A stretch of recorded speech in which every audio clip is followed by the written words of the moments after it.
जितने ज्यादा हंगामे राबी और मुर्सू की शादी से पहले किए गए, उससे कहीं ज्यादा तमाशे शादी के बाद देखने को मिले। जो ही दूल्हा साहब अपने कमरे में जाते हैं, अभी अपनी बीवी को नहीं देखा होता, तो कमरे के वॉशरूम से सलमा पीरनी ऐसे रूनुमा होती है जैसे मर्री के पहाड़ों से बादल निकलते हैं। सलमा पीरनी शादी के बाद अपने अकलौते बेटे को एहतियाती तदाबीर की लिस्ट मुहैया करती है और मुर्सू को कहती है, यह वो अंगूठी है जो तुम्हारे दादा ने तुम्हारी दादी को मुंह दिखाई में दी थी, और उसके बाद तुम्हारे बाप ने यही अंगूठी मुझे मुंह दिखाई में दी थी, और अब तुम वही रिंग अपनी बीवी को मुंह दिखाई में दोगे। मुझे तो बेचारी अंगूठी पर तरस आ रहा है जो 7 पुश्तों से मुख्तलिफ उंगलियों में मुंतकिल होती आ रही है। अब रिंग भी चीख चीख कर कह रही होगी, खुदा का वास्ता है मेरी जान छोड़ दो, अब मैं बूढ़ी हो गई हूँ। लेकिन बेचारी अंगूठी को क्या पता उसका वास्ता किस कंजूस खानदान से पड़ा है। वह क्या बात है,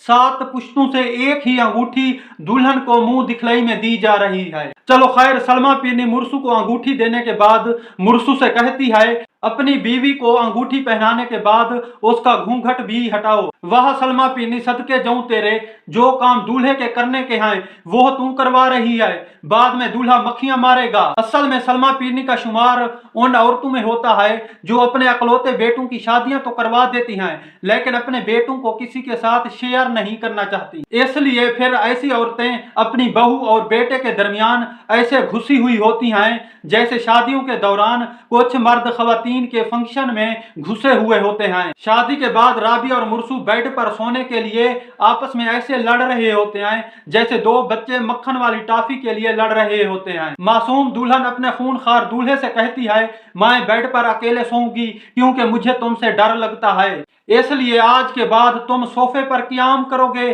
और मैं बेड पर आराम करूंगी। लेकिन मजलूम शोहर अपने खानदानी बेड को वापस लेने के लिए हर मुमकिन कोशिश करता है, मगर संग दिल बीवी मजलूम शोहर को अपने मुतालबात वाला रजिस्टर दिखाती है। दुल्हन के उन मुतालबात में एक मुतालबा यह भी था, दुल्हन बेड पर सोएगी और दूल्हा सोफे पर हिजरत कर जाएगा। मजलूम शोहर बीवी के नाजायज मुतालबात पढ़ने के बाद अपने हथियार डाल देता है और सोफे पर मुंतकिल हो जाता है। मुझे पता था इस शादी पर बरकतें नाजिल नहीं होंगी क्योंकि शादी पर छुआरे ही नहीं बांटे गए। आप लोग खुद बताएं, जिस शादी में गरीबों का मुंह छुआरों के साथ मीठा ना करवाया जाए, उस शादी पर बरकत कैसे नाजिल हो सकती है। दूसरी तरफ दूल्हे का दूध बिल्ली ने पी लिया था और दूध पिलाई की रस्म भी अदा नहीं हुई थी, इसलिए दूध पिलाई की रस्म अदा किए बगैर दूल्हा और दुल्हन में वो मोहब्बत पैदा ना हो सकी जो मियाँ बीवी में पैदा होती है। मुर्सू ने जहां से धुआं निकालना था वहां से धुआं नहीं निकाल सका, लेकिन सिगरेट के फिल्टर को चूस चूस कर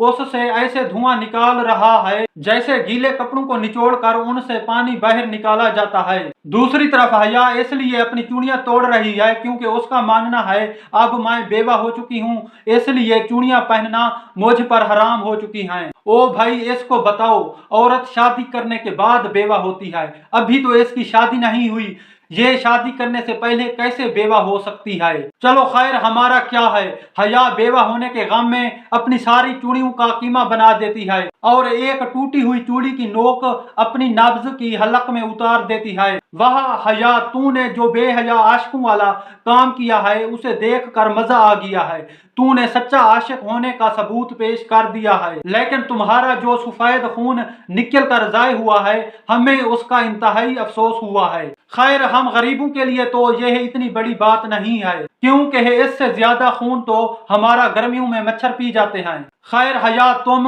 यखनी और गाजर का जूस पियो, जो खून तुम्हारा जाय हो गया है वो जल्दी रिकवर हो जाएगा। लेकिन उधर मुर्सू डॉक्टर को बताता है, चूड़ियां निकालते हुए इसे कट लगा है। वह मुर्सू, तुझे क्या लगता है डॉक्टर कोई छोटा बच्चा है जो उसे किसी चीज का पता नहीं है? मुर्सू साहब, जब तू अपनी माँ की गोद में चूसनियां पी रहा होगा, डॉक्टर साहब उस वक्त इश्क मशूकी वाले काम कर रहा होगा। आई होप आपको ये वीडियो अच्छी लगी होगी।